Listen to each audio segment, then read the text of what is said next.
Right now at 6, big issues on the ballot. I've been listening a little bit about it on the radio. Why some say they feel left out of the process. Unfortunately, it's kind of like the last thing, on my mind. Plus, Multnomah County pours millions into beefing up security. Anything that ensures, improves, enhances public safety, I'm all for it. I think it's definitely a step too far. And getting out of town might want to leave now. It is going to be the second busiest Memorial Day travel volume ever. How to avoid getting caught in the middle of the holiday travel rush.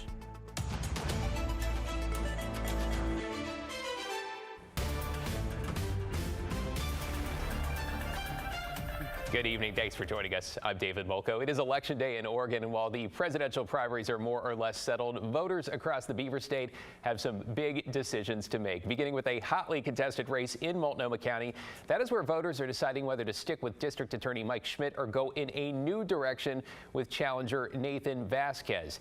In District 3, longtime Democratic Congressman Earl Blumenauer is retiring, leaving the seat wide open. There are 5 candidates running in the Democratic primary. Keep in mind, Democrats won the seat by more than 40 points 2 years ago. In District 5, State Representative Janelle Bynum and lawyer Jamie McLeod Skinner are facing off in the Democratic primary. The winner will face Republican incumbent Lori Chavez DeRemer in November, a race that could help decide the balance of power in the House. Plus, we are watching lots of other contests. Secretary of State, Treasurer, and Attorney General, along with bond measures that will assess how you feel about taxes, depending on where you live. You see the clock ticking there. There is still time to fill out the ballot. You have until 8 o'clock, just under 2 hours, to return it to your county's elections office or drop it in your neighborhood ballot drop box. With that, let's bring in Blair Best live in downtown Portland. Blair, many of the local races will have an impact when it comes to strategies around homelessness. Survey shows for many voters it is the top issue, which is one of the reasons we sent you today to get perspectives of those living on the streets. Well, David, many homeless people want to see elected officials focus on housing and addiction services. We've heard it before, but voting for homeless people isn't easy, and it's not always their top priority. But as you mentioned, it's a community that will be greatly impacted by the results of this election. Some seats on the county commission are up for grabs, positions that would help decide how money is spent for homeless services. And the race for Multnomah County District Attorney is also on the ballot, which comes with the power to prosecute drug dealers and has a major impact on public drug use downtown. Now, a lot of people on the streets who are eligible to vote knew about the primary election today, but either didn't get a chance to register or didn't know how. Others simply chose not to. Why would I want to give back to a community that doesn't seem to want to help me? To stay with our politicians, they're going to help us or not. You got about as much luck as throwing a quarter in there and calling heads or tails. I guess I don't know how to put my information out there like that and have the opportunity. All right, now aside from many homeless people having little faith in local government, one thing that we heard today across the board was how challenging it is for them to register to vote and to physically get their ballot. So looking ahead to November, nonprofits that work with homeless people are now applying to become unofficial ballot drop sites to make it easier for homeless people to vote. David? Thank you, Blair. Appreciate your reporting tonight, as always. KGW has you covered for election night. I'm going to be here along with Laurel Porter and our political panel breaking down the results as they come in. Our coverage begins at 7:45. You can watch it on channel 8.2 if you get our signal on an antenna. It's also available on Comcast channel 308. Of course, we're going to be streaming the show on KGW Plus, the KGW YouTube channel, and KGW.com. In your headlines now, 2 people have been taken to the hospital after a 7-car pileup this evening on northbound I-5 in Tualatin. Tualatin Valley Fire and Rescue responding to the crash about an hour ago at the Nyberg exit. They say those 2 people had to be extricated from their vehicles, one of which had overturned. Right now, all lanes of I-5 are still open, but the northbound off-ramp to Nyberg is closed. In southeast Portland, a man has died after he was shot several times overnight. Police say this was just before 1:30 this morning on Southeast Stark near 130th in the Hazelwood neighborhood. The man was taken to the hospital where he later died. No word there on any suspects. And a man accused of sicking his dog and at least 2 people in downtown Portland has made his first court appearance. 29-year-old Zachary Hayes accused of using a racial slur against a victim who is black, then ordering his dog to attack. This was on May 12th near 13th and Alder. Another man was also injured at the time. Police say they suspect there is a third victim who was hurt by Hay and his dog. They're asking for anyone who's had an encounter like that to call Portland police. Meanwhile, Hay faces assault and bias crime charges. His dog was sent to County Animal Services. Matt? All right, David, thanks a lot. You can look outside across the Lincoln High School field out our window here at KGW, and you can see it's been a really rainy day. And here's another window for you out at Newport from our Skycam there. Just socked on in. Not what we want to see when we're thinking about preparing for the long holiday weekend, the Memorial Day weekend, right? Only 51 degrees. The breeze has picked up as well. So it's wet and it's cool. This is even worse. This is timberline right now. You can't see anything, just some trees basically. And it's only 36 degrees. There will be new snow up there tomorrow, and a threat of snow again as we begin the holiday weekend on Friday night, early Saturday.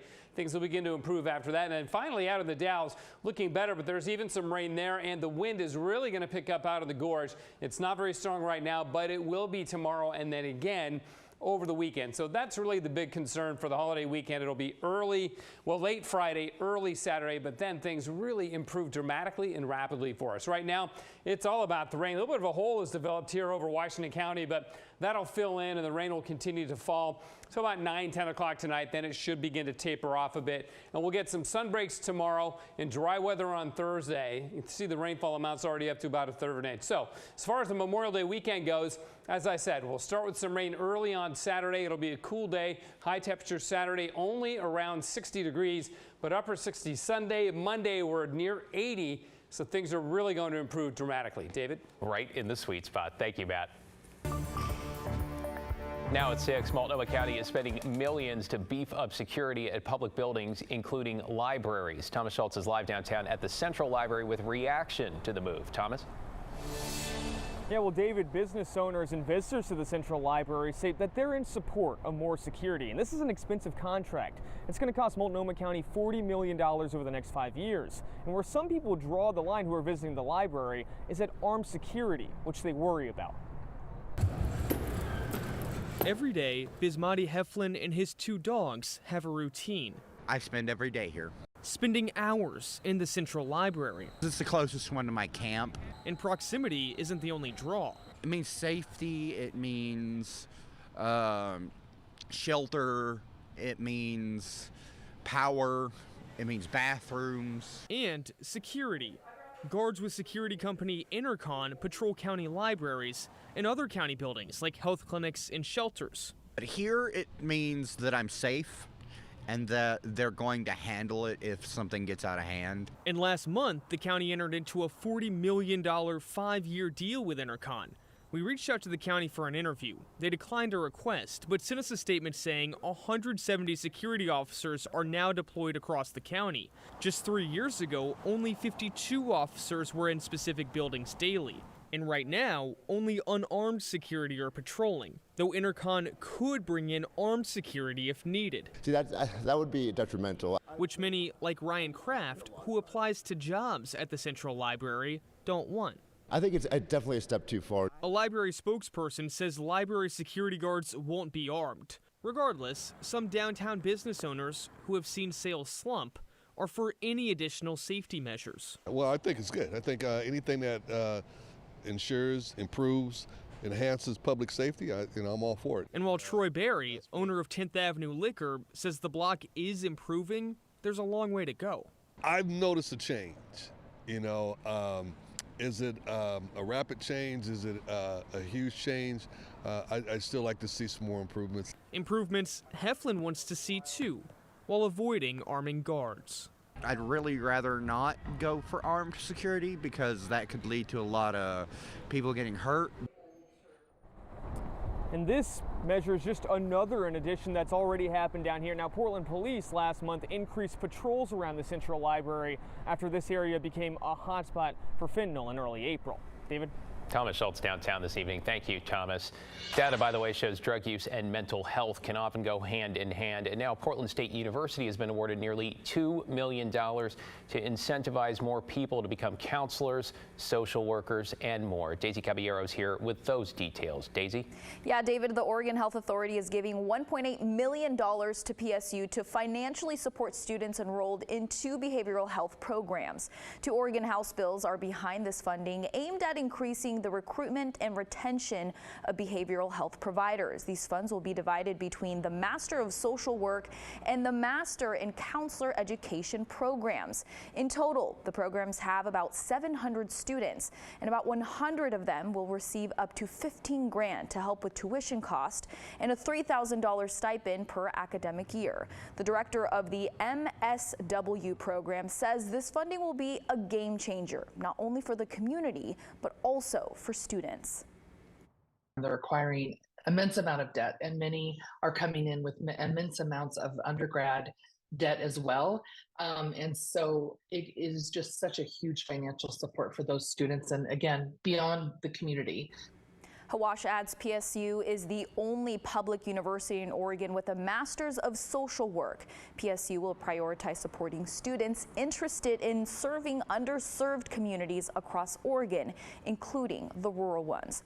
She also says there is more that needs to be done to expand the behavioral workforce, including better pay for people who work in this field. David, back to you. Yeah, we know right now the need is so great. Thank you, Daisy.